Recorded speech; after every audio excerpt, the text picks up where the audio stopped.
It's the 24th of December, which, it's Christmas Eve, isn't it? Huh. Oh, that's good. We like Christmas Eve, right? Yeah. That just means that, well, Christmas is tomorrow, isn't it? Holy crap. Anywho, it is time for my number one favorite game of all time. Now, I remember mentioning in, I think it was the 10th, or like game number 10 on my top 10 favorite list, that I mentioned that we would do like an honorable mentions thing, and I think I'm going to save that for the 26th of December. Save it for Boxing Day, I think, is what the British call it. Or do we call it Boxing Day too? Like in the US? Do we call it Boxing Day? I don't even know. Or I guess we just call it Sleep Day. Or, recover from too much food day. I don't know. I don't know what we call it. Anyway, no. Game number one is, I think it's one that pretty much everyone can accept.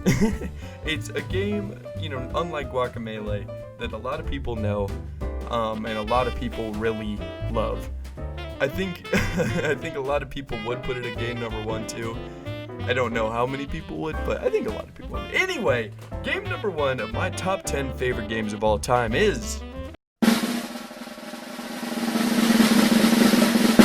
Skyrim, The Elder Scrolls. I mean, come on. You probably should have seen this one coming. Skyrim, it is the number one game for pulling an all-nighter with. Hands down. Number one game.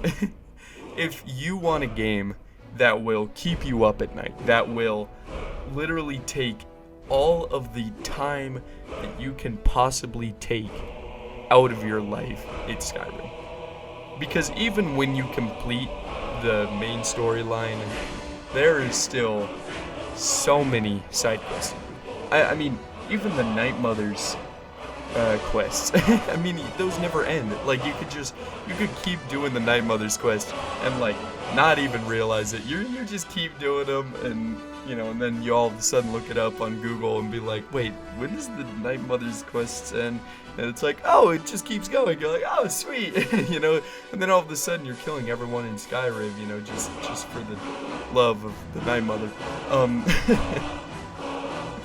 And there's just so much to do in Skyrim, and there's so much stuff to find and get, and people have done runs where they try to complete like one of every type of food, and put them all into a room, and collecting all the swords and the special items and spells and books for the frickin' librarian at the College of Winterhold, I think it is, and going around discovering all these locations and then getting mods to change like the game, put more story elements in, and I mean, it's just such a weird open world sandbox, and everyone loves it. I mean, it's one of those games that if you get a new console, if you get a PC, if you have an Xbox, PlayStation, Switch, even PlayStation 3, Xbox 360, everything.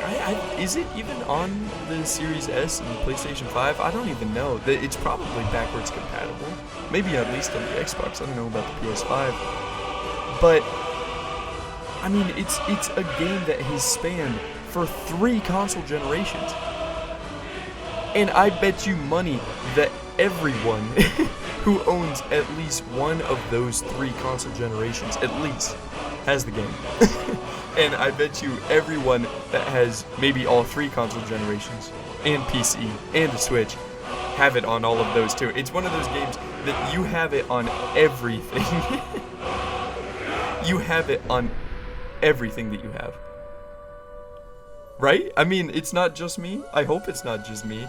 I mean, I have it on the PC, Switch, Xbox, PS3. I do it. Like, I'm not gonna lie to you. Yeah, I do. It's just such a great game, and there's so many different ways you can play it. You can play as an archer. You can play it stealth. You can play it, just balls out, just swinging with swords. Barbarian. You can, you know, choose to like save people. You can choose to kill people. You can, you know, it's the ultimate decision game. And I've completed it 3 times. I have completed that, you know, 100+ hour game 3 times on 3 different platforms. And I still have 2 different platforms that I'm still trying to complete the game in. I'm still trying to complete on the Switch and the PC. But I've completed it on, you know, 3 other consoles as well. And, like, the fact that I keep wanting to go back to it to complete it even more. Like, what is that? I have never had a game, other than maybe Minecraft, that I've wanted to replay that many times to honestly get the same items, to get the same outcomes. But just the fact that I'm still playing it just brings back all these memories and everything. I mean, Skyrim is just such an amazing game, and I cannot wait until Elder Scrolls 6 comes out, because, let's be honest, they need to make up for Elder Scrolls Online. Oh my god, what a crapshoot Elder Scrolls Online was. That was just, that game, it's nasty. Because, I mean, it's basically like, you know, they tried to take what was successful about Skyrim, but then they made it all online. And all of a sudden, you know, you're doing these quests, and you're getting into these puzzle rooms and everything like that. And all of a sudden, it starts to get not that fun because people are, like, doing the quests for you. You know, and they're, like, leading you through the quests, so you're not doing it by yourself. And it's just so annoying. And they just needed to stick to their roots with Elder Scrolls 5. And I hope that with Elder Scrolls 6, they do the same thing.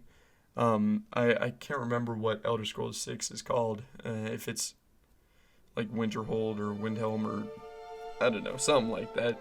I mean, I know those are just cities in Skyrim, but I'm just so excited. I know that Elder Scrolls 6 is still years out of development, but I am totally okay waiting for it for 2 reasons. I'm okay waiting for it for 2 reasons. One, to give them as much time as possible to make the most out of Elder Scrolls 6. And 2, so I can complete Elder Scrolls 5 at least, 6 or 7 more times. Anyway, Elder Scrolls 5 Skyrim, the number 1 game of all time on my top 10 favorite games of all time list. Whew. Honorable mentions coming up on the 26th.